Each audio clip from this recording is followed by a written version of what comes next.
Hey everyone, Greg Cazillo from Cazillo.com. Welcome to Keep Shooting Monday, number 60. Today I am joined by Roy Van Omen from the Netherlands, right, Roy?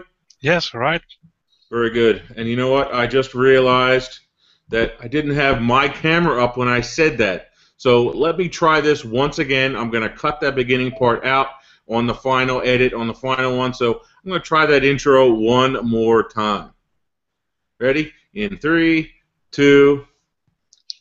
Hey everyone, Greg Cazillo from Cazillo.com. Welcome to Keep Shooting Monday, number 60. I'm joined today by Roy Van Amen from the Netherlands, and we're going to talk about this week's news and some other things that I thought were interesting this week. The first thing that was going on, actually, you know what? Let's say this. Coming up later on in the show, I'm going to be talking about all the news and all the changes and the things that are going on in the stock photography sphere. A lot of changes between Getty and iStock, and 500 Pix, who's now trying to be a really major player in the game. So we're going to talk about that a little bit later, as well as another interesting article that Petapixel put up that talked about 9 things that every DSLR camera should be included. There's some things on that list that I could not care less about personally, but there's some other major things that I think really need to be on that list, and more than just a little. I think it's super important, some of these things, and they just leave them out for some reason, and it just does not make sense to me. So the first thing that I thought I would talk about today is this video that I had done last Friday. I put it up. It's a really good interview that I did with one of the sales guy from Black Rapid. They just put out a really awesome new strap with Nikon that's supposed to be coming out. I think next week is the rumor, is when they're actually going to announce pricing and actually put it out there for pre-order. All the Black Rapid gear is awesome. They work with Nikon to create this new quick draw strap, and so it's an interesting interview. It talks about their culture, the way they work, Nikon that is, and so I thought it was a really good one, totally worth listening to. A couple really great points in that video, so take a listen.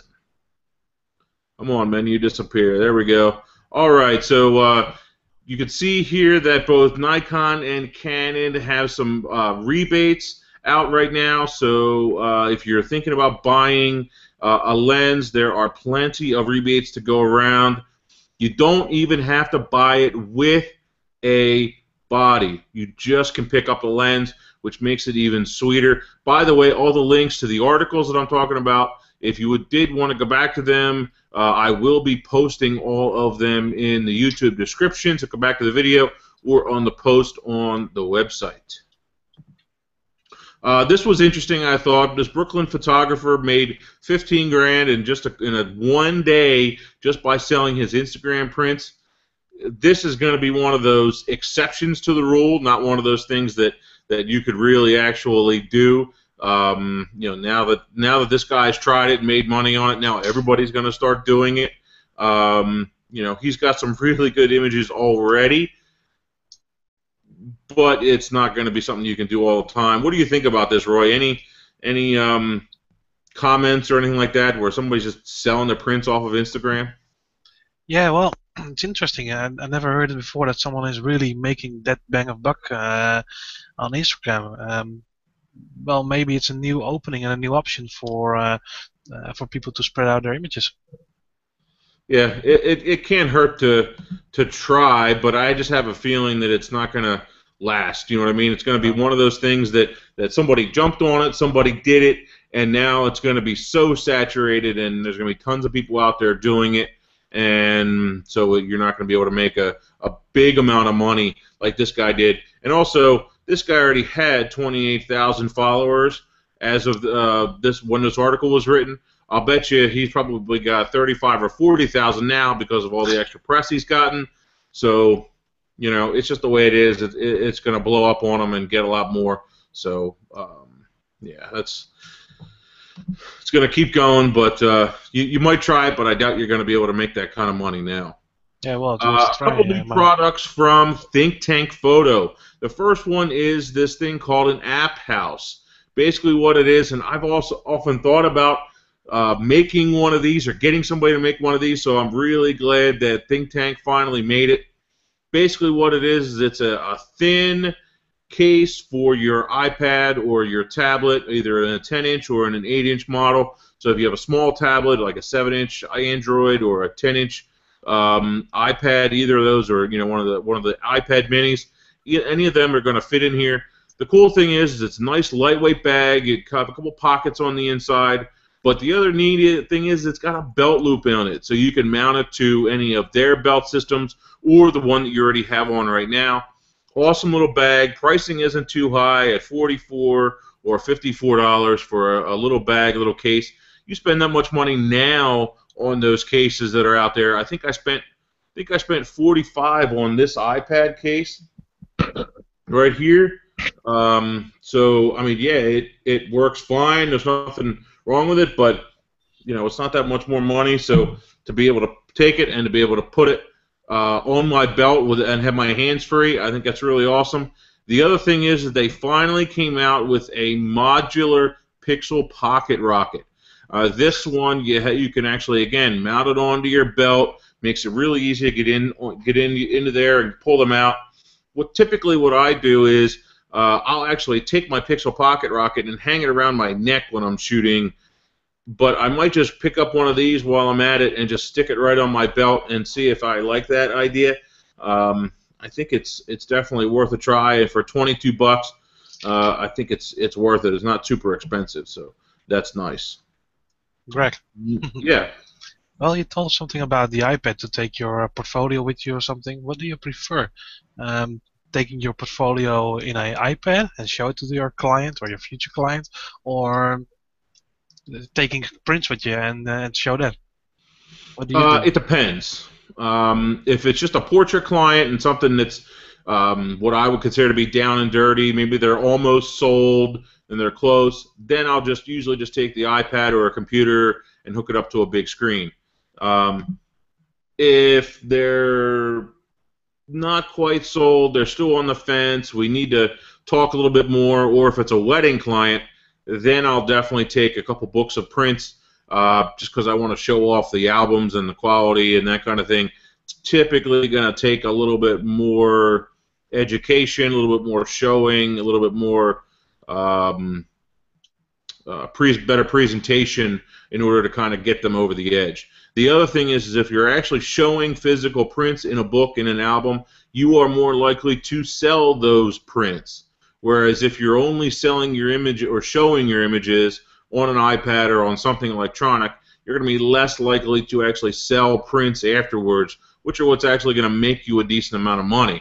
So you're better off printing out a nice book, showing actual printed images, in my opinion. But something quick and down and dirty, I will go with the iPad, but I definitely prefer the old school prints. I think you end up making more money from that in the long run. And will you advise a beginner photographer with, investing in a nice book with their portfolio, or would you say keep that money, spend it on gear first, and then get the portfolio with the book ready?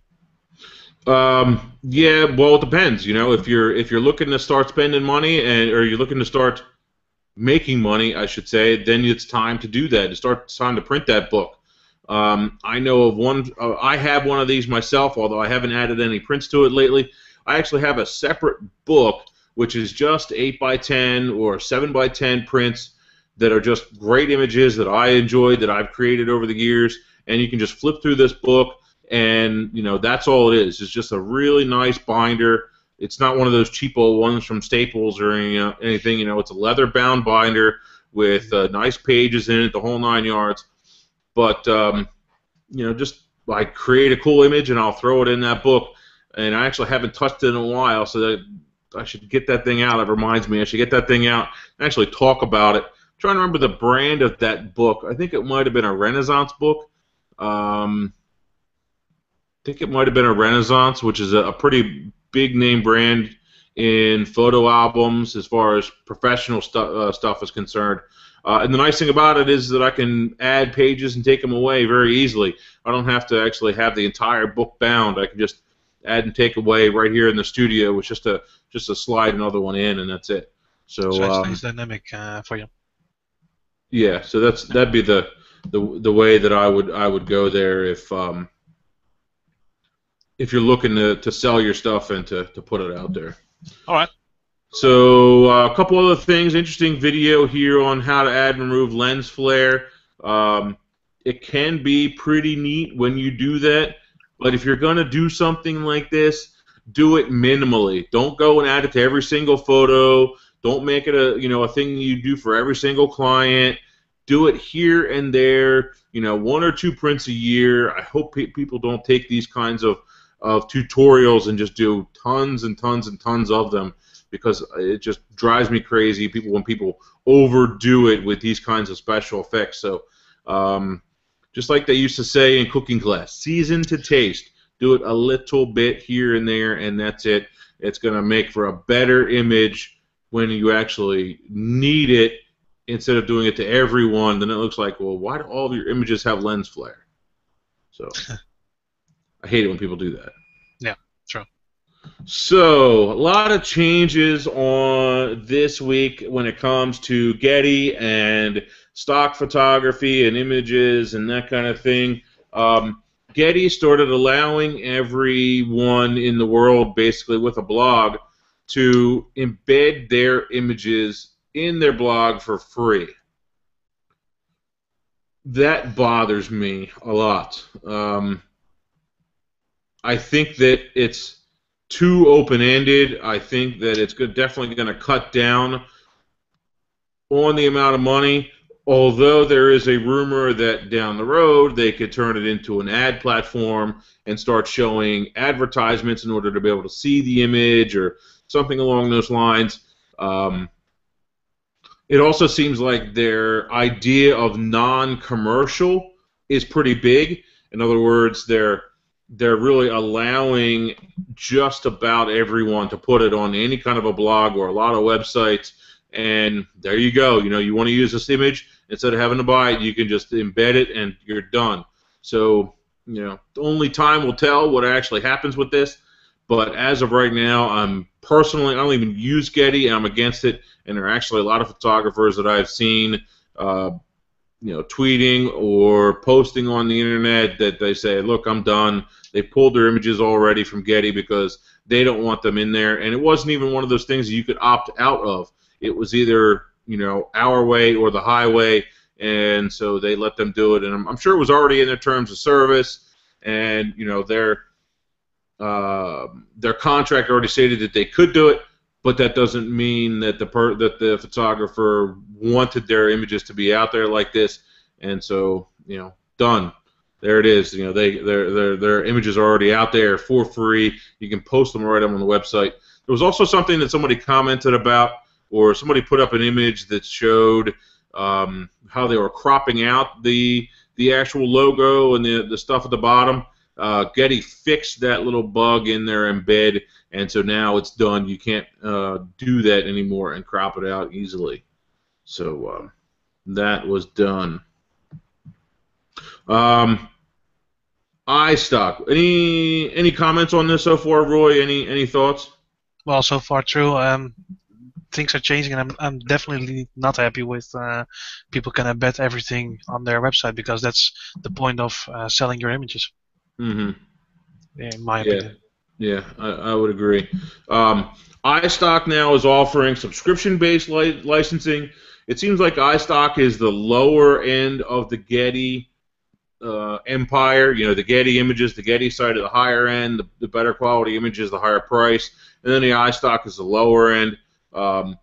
Getty bought iStock, I think it was sometime last year, and so basically they're allowing them. You can just get a subscription now instead of having to pay individually.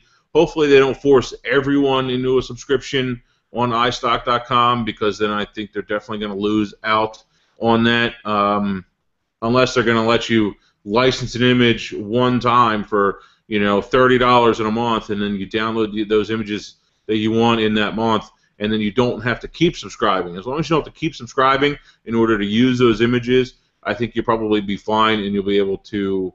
The photographers will still make out, and it'll probably end up being okay. This one was interesting. I was super surprised at this, and I'm glad that I spoke out about it because I like to think that I made a difference on this. Basically, 500 Pix switched it. Originally, they were saying that they're going to keep 70% of the revenue and that they're going to only give the photographer 30. Now they switched it. The photographers are going to get 70%, and they're going to keep the 30. And I think this is awesome. This kind of an amount of money like this 70%, might actually make me want to go and do 500 Pix and license my images through 500 Pix. The only issue here is, once again, they're allowing you to watermark, or I'm sorry, they're allowing you to embed those photos through 500 Pix if you want to. Maybe there's a way out. Maybe there's already permissions in there. I haven't really looked into it. I think it might be interesting. I want to look into some of the terms and see what I think is going to be good and bad. In fact, I might even make an additional video on that this week to really talk about it and see if there's some value there, and if I think it could actually be a good way, a good money maker. Because at 70%, then you're really talking. You're talking about a decent amount of money, and it could be it could be worthwhile. You actually make a decent living with it. You know what I mean, Roy? Yeah, well, much better than the 30% they were offering first. So yeah, it's like what we last week said. Much better, and not disencouraging photographers for posting their images and selling them. Yeah. Sorry, I'm just reading off that question you sent me, Roy. So Yeah. I'll check. We'll go back to that in a minute. Don't let me forget. All right. On that. All right. Couple more things here. Oh, this was another one. Oh, a couple comments I wanted to talk about here. Bloomberg talked about this on here, and I hate it. Hate. And I know this kind of thing pisses me off because I see this all the time when journalists write crap like this. And I'm just going to read this entire sentence right here.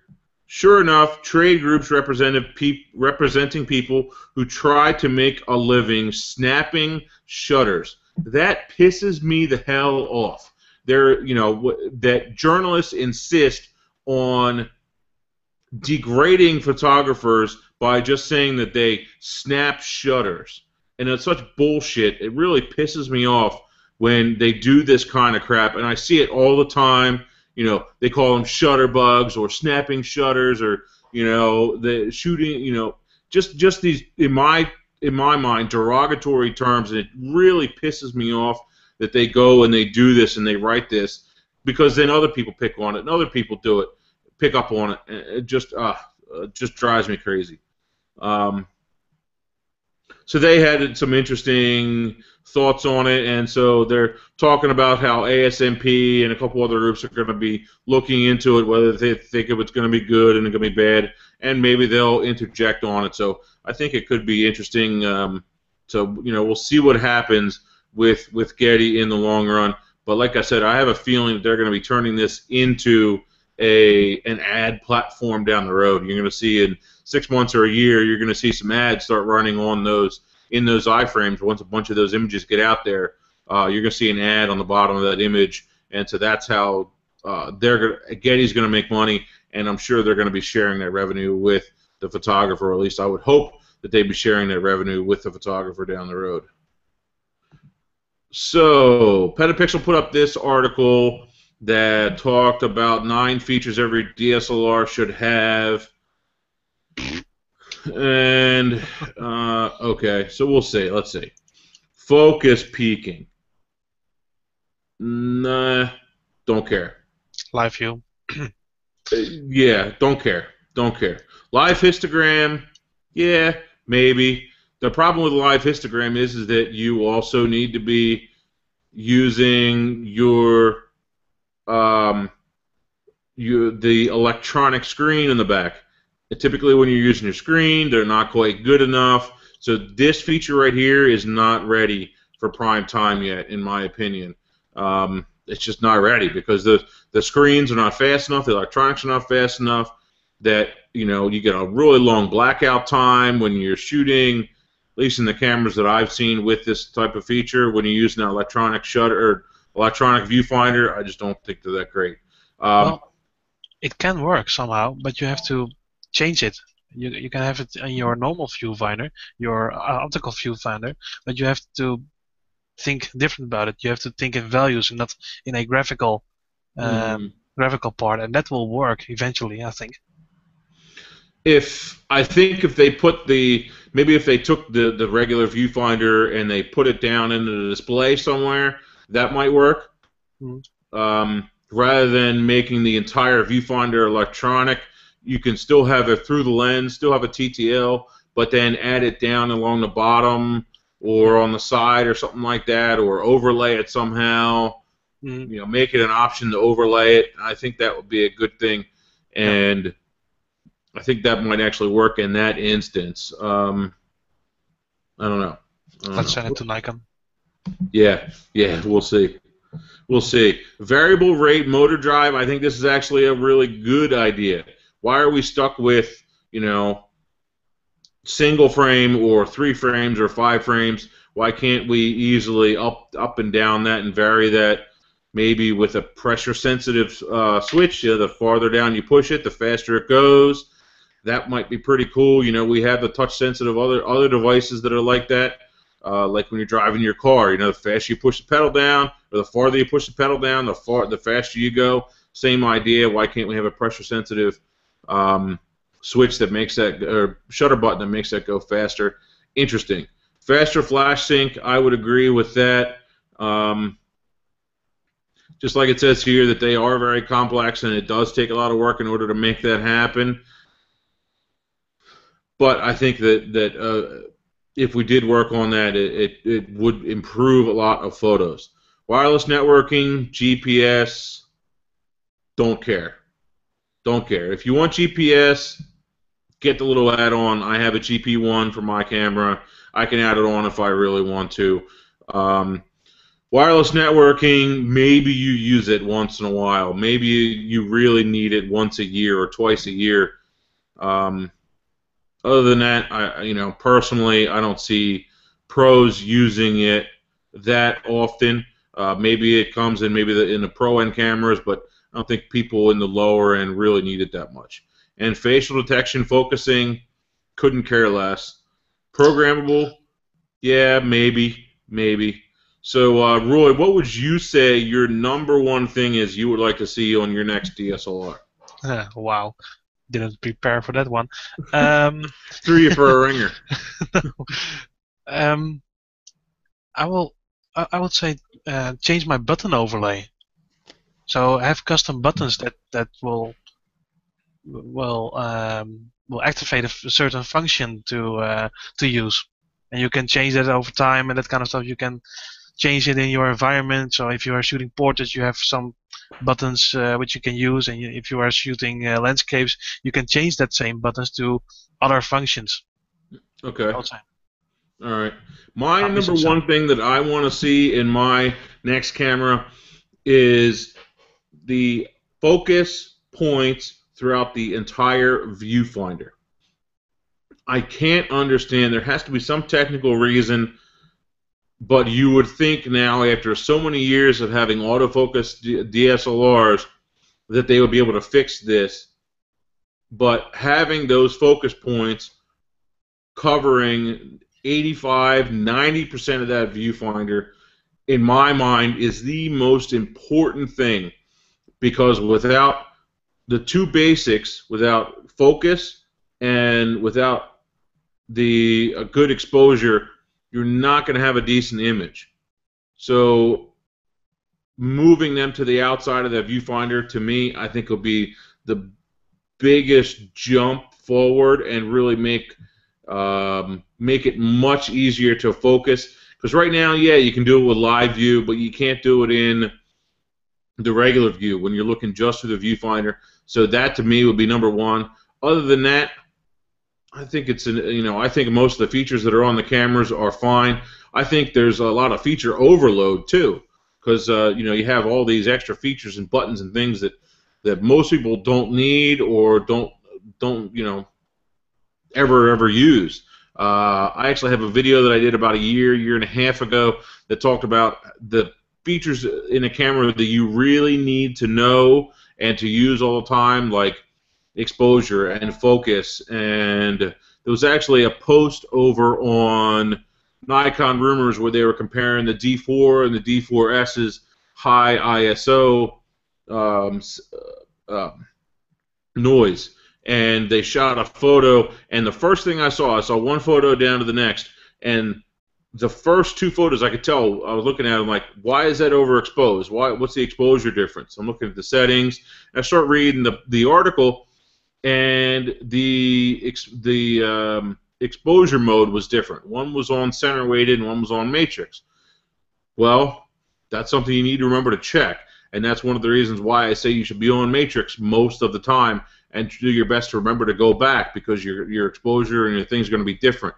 So I think that's super important. I'll post a link to that video once again in the description, and I think it'll be a good video for everybody to kind of go back and review. So, Roy, I need you to help me out here in giving a quick critique for our last 4 photos from the long exposure photo contest. Are you up for it? Yeah, sure. I have to big on my screen. Yep. Very good. So Ready. I picked the last 4 already, and so we're both going to give a quick critique. We'll try and keep it short, 30 seconds, 35 seconds, something like that. And I don't have a timer here, but we're going to try and keep it short and sweet and keep it going, because I know I am hoping to get home at a decent time, and Roy's 5 hours behind me, so I'm sure he's ready to go to bed. No problem. I have a timer in here, so okay. Well, off you go. Very good. So here is our first one from Nova. This is number 4. So Roy, why don't you start out and let me know what you think of this one? Yeah, it definitely has something. It draws me in it to see what is really happening in there. I see melting snow, I see snow everywhere, water running, and that makes it interesting for me. Everything is sharp, which I can say from my screen at this moment. Like it.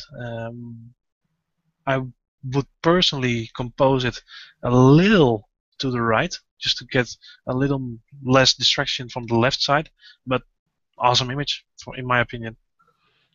Yeah, either that or maybe just to make it a hair tighter, just crop it just a little bit and get rid of a little bit of that left side. I think I would agree. Yeah. That would be my main comment.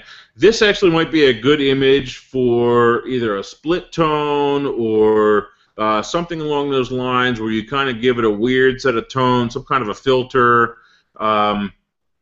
make it a little bit dreamier, a little bit different, just to give it a little bit more interest. Because sometimes those browns can be kind of bland and they don't really pop out at you. So an image like this might be a good subject for something like that. But it's got it to the 4th place, so great. I'm sorry, what? It's gotten to the 4th place, so great job. Yep, very good. This one from Lance is number 3. Lance has created some really good images over the time. We've mentioned him a lot of times in our assignments. I think this one is definitely another really good one. I like the super strong horizon line in the back. I think that is really interesting. You have the little island that's out there, and the only thing that I might have tried would be to move out a little bit more, maybe have a little bit less of the foreground, since you have that really strong horizon line that's there. Maybe move out, have a little bit less of that foreground. It might make it a little bit more interesting. Or just try it as a panoramic. Crop it thin, and I think that would make it an interesting image too. What are your thoughts on this one, Roy? Yeah, well, agree with you. Can try different things with this one, but I think this one is very, very strong indeed with the horizon in the background and the very um, in focus rocks in the foreground. Interesting. I like it for Now, sure. what do you think about the black and white edit? Would you make any changes? I think it works in this one. I think when you get this in color, it will take away the strongness it has. To be honest. Mm-hmm. Okay, very good. Yeah, I liked it, so that's why I kept it in there. So good job on that one, Lance. Yeah. Here is number three from, I'm sorry, number two from Frank. I love this image. I think it's really good. It feels maybe a touch underexposed. Maybe it could be just a touch brighter. And we have a lot of negative space there on the bottom. I think we need to get rid of some of that. Give it a nice crop. Cut that stuff out.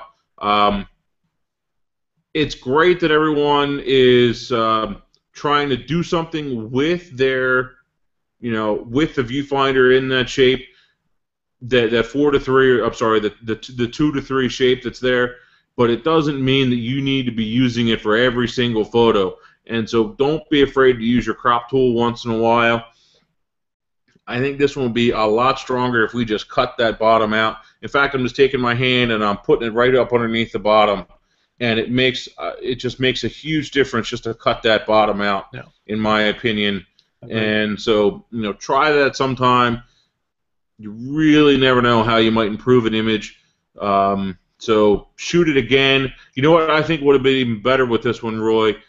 I think if he would have just angled that camera up a little bit more, yeah. Forget about cropping. Just when you're actually shooting it, take it and angle it up and have less of that foreground. Take a look at that image in that viewfinder. Does it work? How does it look compositionally? Do you need to adjust something? Is there a reason for that negative space? In this one, I don't think that negative space works. Would you agree? Yeah, if he has taken the camera a little bit up, you can see the water, I guess, in front of it, in the foreground. I love the sky, and even though I think if you have turned the camera in landscape mode and a little bit up, it has been more interesting than it's at this moment. Mm-hmm. Yeah, the sky is definitely the subject here, and what matters. But getting rid of some of that foreground there, I think would have made it a stronger image. Yeah. So our number one for our long exposure photo assignment is this top one right here from Gabe. It's just a touch too oversaturated, but I still liked it. I think it still works. I think the timing is still there. You have a really good reflection in the little pools right here. And the other thing, I think it should be a hair darker. Bring your exposure down just a little bit. It ends up saturating all of your colors when you do bring that down. You don't want to go too far with that, but just a little bit. Bring it down a little. I think it would have made this one a little bit stronger image. Would you agree there too? Yeah. Yeah, I can't say more about that. I like the image and agree on your comments. Yeah. Yeah, very good. So we had one question that someone tweeted. Almost said that wrong. That would have been bad. But someone tweeted over with the hashtag KSM. So if you do have any photo questions, we'll be here for another minute or two in the show. Tweet them over, and Roy's going to pick them up and call them over. Hashtag KSM. So question from WK Photo. What is your business model? Print sales based or service is by hour. Print sales based or services by the hour. For me, I really don't price it by the hour. I price it by the job. And so, for example, if I'm, if it's a commercial shoot or something like that, I see it as a creative fee, quote unquote, not an hourly rate. So I'll look at the job, look at what it's going to take, what it needs.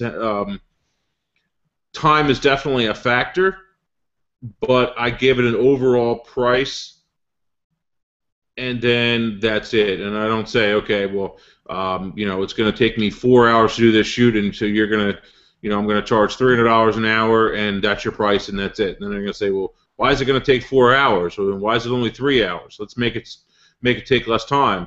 And then when you get the job done in 3 hours, you say, oh, well, you only did it in 3 hours. Now you only get, I'm not going to pay for that last hour. So that's two reasons why I would rather pay, or rather price it as what they call a creative fee as the whole job.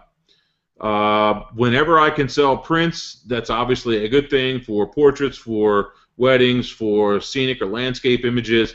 Those are definitely good money makers.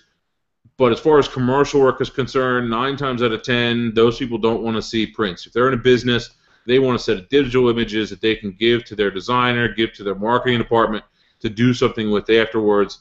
And so it's all going to be images and creative fee based. And so that's kind of the way that I work. What are your thoughts on that, Roy? Do you have kind of a normal way that you will go along and price your work? Well, I have sort of packages available, and people can choose a certain package, and I will participate on that and anticipate on that. If someone says, well, give me 10 shots and I want 10 prints, I will make a package of that, and that's one price.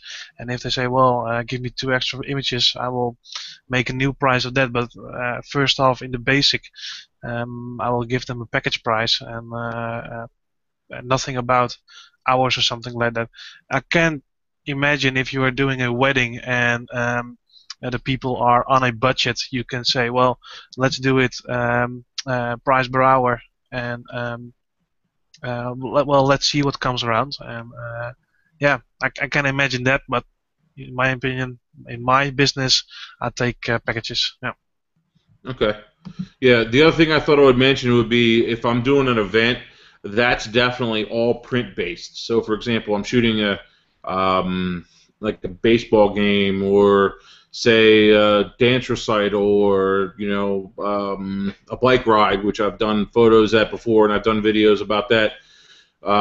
Those are definitely print based. So people will order a print. People will order some kind of a specialty item like a mug or something like that, or a package of images, say an 8x10, 2 5x7s, some wallets or something like that. So those are definitely print based, and so those are the prints that they'll get, and so they're paying for those prints. And although lately I have started offering digital images also, and so it doesn't have quite the margin, but people are more likely to order more of them. And I actually lowered my individual image price last year. I ended up making more money on it, so it actually worked out for me pretty well on that when I'm selling those individual prints, or I'm sorry, individual images, digital images at an event.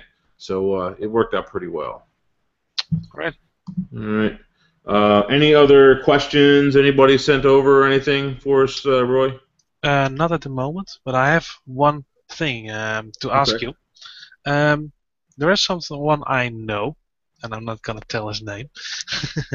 And he's telling me that he's creating some flyers for his photography business, and he goes by houses and put them into the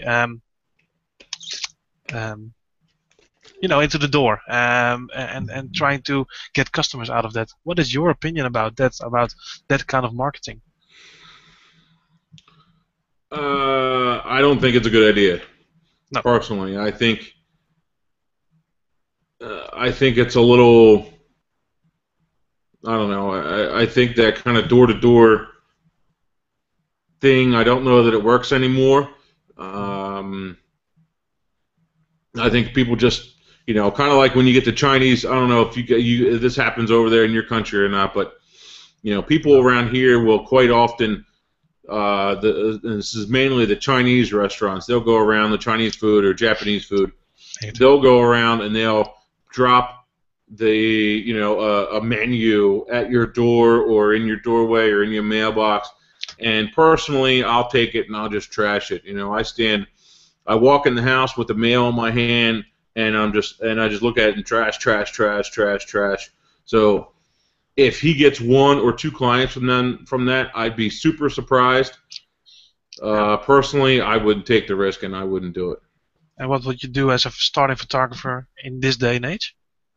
You got to just get your word out, get your name out through your friends and family, and start there.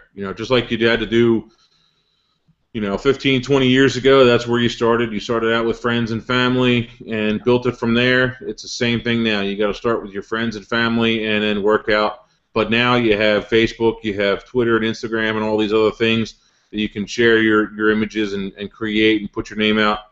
It's all worth a try. YouTube, put up a YouTube gallery of images, or a slideshow of images, I should say, which is a really easy way to show off your work. That's probably the best thing to do, is just put a bunch of stuff out there, and then remind your friends and family and coworkers, or if you still have your regular job, hey, I'm starting my business. Can you help me out? Is there anything you can do? Is there anyone you know, or do you need something? Give them a stack of business cards, that kind of thing, to pass out if they know anyone. Okay, great. So great. It's actually easier nowadays. Much easier. Yeah, because you can get that social stuff out there. It makes it a little easier. So it's more I don't think we have any more questions. So we've already been on for 41 minutes. So I think we will end it at this point. So I think that is it. So thank you, everyone, for watching. We had a number of viewers online, so that's good. A good number the whole time, and I always like to see that, see a decent number through the whole show, and a consistent number. So I really appreciate everything, guys. And again, if you did want to see any of these links, please take a look at the YouTube description and go ahead and click on those. Greg Cazillo, Cazillo.com. Thanks, guys. Keep shooting. See ya.